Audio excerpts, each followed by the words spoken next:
नमस्कार, मैं रवीश कुमार। 30 सितंबर को बिहार का वोटर क्या करेगा, इस बात को ठीक से समझ लेना चाहिए कि 65 लाख वोटर के नाम ड्राफ्ट लिस्ट में नहीं हैं, लेकिन जरूरी नहीं कि जिनके नाम ड्राफ्ट मतदाता सूची में हैं उनका नाम अंतिम सूची में होगा ही। इसी आधार पर योगेंद्र यादव का आकलन है कि 30 सितंबर को जब अंतिम सूची आएगी तो हो सकता है कि 1 करोड़ से अधिक वोटर मतदाता सूची से बाहर हो जाएं। चूंकि चुनाव से 50 दिन पहले मतदाता सूची फ्रीज हो जाती है, उसमें जोड़ घटाव बदलाव नहीं किया जा सकता, तो उन्हें अपील का अधिकार नहीं मिलेगा। सिंपल बात है, वे वोट नहीं कर पाएंगे, वोटर लिस्ट में नाम नहीं होगा, कोई चुनाव नहीं लड़ पाएगा। कई लोग जो चुनाव लड़ना चाहते हैं, अगर उनमें से कुछ का भी नाम कट गया या काट दिया गया तो राजनीति का पूरा समीकरण बदल सकता है, क्योंकि 30 सितंबर के बाद नाम जुड़वाने का अवसर नहीं मिलेगा। मूल बात यही है और इसे पकड़कर रखिए कि वोटर लिस्ट से नाम कट जाएगा तो आप इस चुनाव के लिए उम्मीदवार और मतदाता के रूप में बाहर कर दिए जाएंगे। अब सुप्रीम कोर्ट में आज बहुत देर तक प्रमाण पत्र को लेकर फिर से बहस हुई। उन्हीं सवालों पर बार बार लौटा गया जिन पर 24 जून के आदेश के बाद से ही चर्चा होती रही है।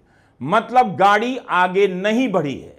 इस बहस की बात पर आने से पहले हमारा सवाल है कि बिहार सरकार से क्यों नहीं आंकड़े मांगे जा रहे हैं कि एसआईआर के बाद आवासीय और जाति प्रमाण पत्र के कितने आवेदन आए, कितने आवेदनों को अस्वीकार किया गया और कितने अभी लंबित हैं।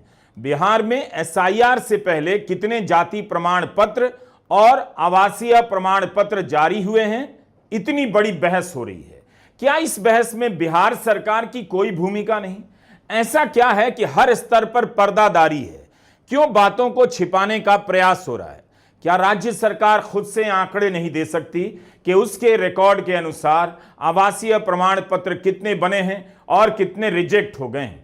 जिन लोगों ने आवासीय प्रमाण पत्र के आवेदन भरे हैं, क्या उनमें से बड़ी संख्या में लोगों का प्रमाण पत्र रिजेक्ट हुआ है? अगर हुआ है तो अब वह कौन सा प्रमाण पत्र बना सकते हैं? उनके पास क्या विकल्प बचा है और क्या उसके लिए समय भी है? याद रखिए, इस समय बिहार में बीएलओ घर घर जाकर प्रमाण पत्र मांग रहे हैं और लोग दे नहीं पा रहे। याचिकाकर्ता सुप्रीम कोर्ट में 2 सवालों को लेकर मुख्य रूप से लड़ रहे हैं। पहला, इतने कम समय में करीब 8 करोड़ वोटर की जांच नहीं हो सकती, हड़बड़ी में गड़बड़ी होगी, योग्य वोटर का नाम भी कट जाएगा। दूसरा, जिन 11 में से एक दस्तावेज की मांग की जा रही है, लाखों वोटर के पास एक भी नहीं है। जब प्रमाण पत्र नहीं है और समय नहीं है तो जाहिर है वोटर का नाम कट जाएगा। ड्राफ्ट सूची में 65 लाख वोटर के नाम काटे गए हैं। किनके नाम कटे हैं चुनाव आयोग इसकी सूची नहीं दे रहा। इस पर भी अभी तक कोई निर्देश जारी नहीं हुआ। सुप्रीम कोर्ट में सुनवाई के दौरान जस्टिस जॉयमाला बागची ने कहा, समरी रिवीजन में 7 प्रकार के प्रमाण पत्रों में से किसी एक का जमा कराने का विकल्प था, लेकिन एसआईआर में 11 में से कोई एक प्रमाण देने के लिए कहा जा रहा है। तो एसआईआर वोटर के खिलाफ नहीं है, वोटर फ्रेंडली है। जस्टिस सूर्यकांत ने भी इससे सहमति जताई कि 11 में से कोई एक मांगा जा रहा है, मतलब है कि चुनाव आयोग किसी को बाहर नहीं करना चाहता। किसी को भी लगेगा 11 प्रकार के दस्तावेजों में से एक ही मांगा जा रहा है, कितना ज्यादा विकल्प दिया जा रहा है। लेकिन अब अभिषेक मनु सिंघवी की दलील भी सुन लीजिए।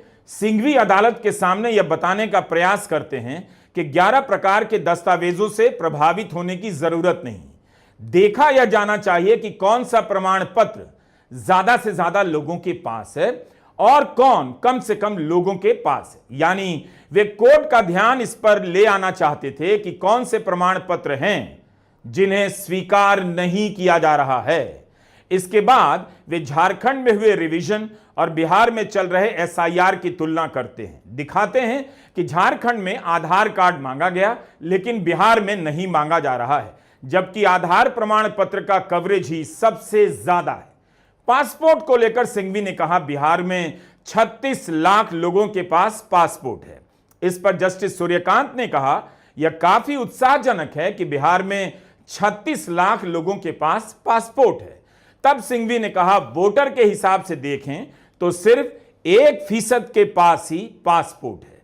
सिंघवी के कहने का यही मतलब है, दस्तावेजों की सूची लंबी दिखाई दे, इसलिए 11 प्रकार के दस्तावेजों में पासपोर्ट को शामिल कर दिया गया है। पानी और गैस के कनेक्शन का कवरेज उससे कहीं ज्यादा है, लेकिन 11 दस्तावेजों में नहीं रखा गया है। इस बहस को समझने के लिए आंकड़ों का होना बहुत जरूरी है, लेकिन ध्यान रहे, बात केवल आंकड़ों की नहीं है, प्रमाण पत्र की भी नहीं है, समय की है। कितना कम समय एक वोटर को दिया जा रहा है उसकी बात है। फिर भी आप इस बहस को सुनते हुए बिहार में जाति गणना की रिपोर्ट के आंकड़ों को याद कर सकते हैं, सामने रख सकते हैं, जिसे 2 अक्टूबर 2023 के दिन जारी किया गया था। इसके अनुसार बिहार में 2 करोड़ लोग मिस्त्री, मजदूर व अन्य की श्रेणी में रखे गए थे। 2 करोड़ तो छोटी संख्या नहीं है, इसी से ज्यादा पलायन करते होंगे। इनमें से कितनों के नाम कट जाएंगे, इसकी चिंता सबको करनी चाहिए। यही वो आबादी है जो पलायन करती है, बिहार से बाहर और बिहार के भीतर भी। अब अगर इनमें बड़ी संख्या में लोग फॉर्म भरकर काम करने की जगह चले गए होंगे, प्रमाण पत्र देने के लिए आ नहीं सके, तो उनका नाम निश्चित ही कट जाएगा। इन मजदूरों के वोट करने के अधिकार पर जो हमला हो रहा है, उसकी जवाबदेही कौन लेगा? सिंघवी ने एक और बड़ी बात कही, भूमिहीन मजदूरों की। उन्होंने कहा कि जिनके पास जमीन नहीं है, उनके लिए मैट्रिक का सर्टिफिकेट, स्थायी आवास प्रमाण पत्र, वन अधिकार कोई मायने नहीं रखता। जब जमीन नहीं है तो आवास प्रमाण पत्र कैसे बनाएंगे? क्यों बनाएंगे? जब जमीन नहीं है तो जाहिर है वन अधिकार पत्र भी नहीं होगा। सिंघवी ने कहा, जब जमीन नहीं होगी तो जाति प्रमाण पत्र भी नहीं बनेगा। जाति प्रमाण पत्र तो वही बनवाता है जो सरकारी नौकरी के लिए आवेदन करने की क्षमता रखता है। तो भूमिहीन व्यक्ति वहां तक पहुंच ही नहीं पाएगा, तो जाति प्रमाण पत्र क्यों बनवाएगा? बिहार की आबादी 13 करोड़ से अधिक बताई जाती है, करीब करीब 14 करोड़ भी कहा जाता है। सिंघवी ने कहा कि 2001 से लेकर 24 के बीच 24 साल में मात्र 4 करोड़ जन्म प्रमाण पत्र जारी किए गए हैं। सरकार के तीसरे नेशनल फैमिली हेल्थ सर्वे का आंकड़ा है कि 2001 से 2005 के बीच बिहार में जन्मे लोगों में सिर्फ 2.8% के पास जन्म प्रमाण पत्र है। एसआईआर का प्रभाव मोटे तौर पर उन पर पड़ेगा जिनका जन्म 2001 से पहले हुआ। तो जन्म प्रमाण पत्र का 11 प्रमाण पत्रों की सूची में होना कोई बड़ी बात नहीं है। अभिषेक मनु सिंघवी यह दिखाने का प्रयास कर रहे थे कि केवल यह मत देखिए कि प्रमाण पत्रों की सूची कितनी लंबी है, बल्कि यह भी देखिए कि बिहार की जनता के पास जो है, क्या वो मांगा जा रहा है, और जो मांगा जा रहा है क्या उसके पास है। इसे एक और तरीके से समझिए, 11 दस्तावेजों की सूची में एनआरसी का जिक्र है। क्यों है? बिहार में एनआरसी तो हुई नहीं, तो एनआरसी 11 प्रमाण पत्रों की सूची में क्या कर रहा है? क्या इसलिए कि प्रमाण पत्रों की सूची लंबी करनी थी? तब तो अमेरिका का वीजा भी उसमें जोड़ देते, या कॉन्स्टिट्यूशन क्लब की सदस्यता भी शामिल कर लेते। मर्सिडीज कार का रजिस्ट्रेशन नंबर भी मांगा जा सकता था।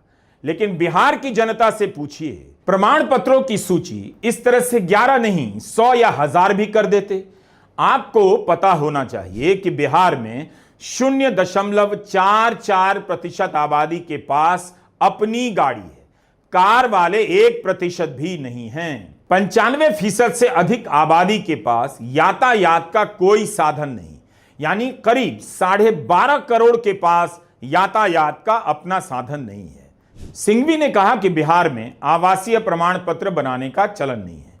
इस बात को आप इन खबरों से समझ सकते हैं। जब एसआईआर शुरू हुआ तो बड़ी संख्या में लोगों ने आवासीय प्रमाण पत्र के लिए आवेदन किए। जाहिर है लोगों के पास पहले से नहीं होंगे, तो उन्हें लगा होगा आवासीय ही बना लेते हैं। जब एसआईआर शुरू हुआ तब यह खबर आई थी, लेकिन अब कितनों के बन पाए हैं, कितनों के रिजेक्ट हो गए हैं, इसकी जानकारी नहीं।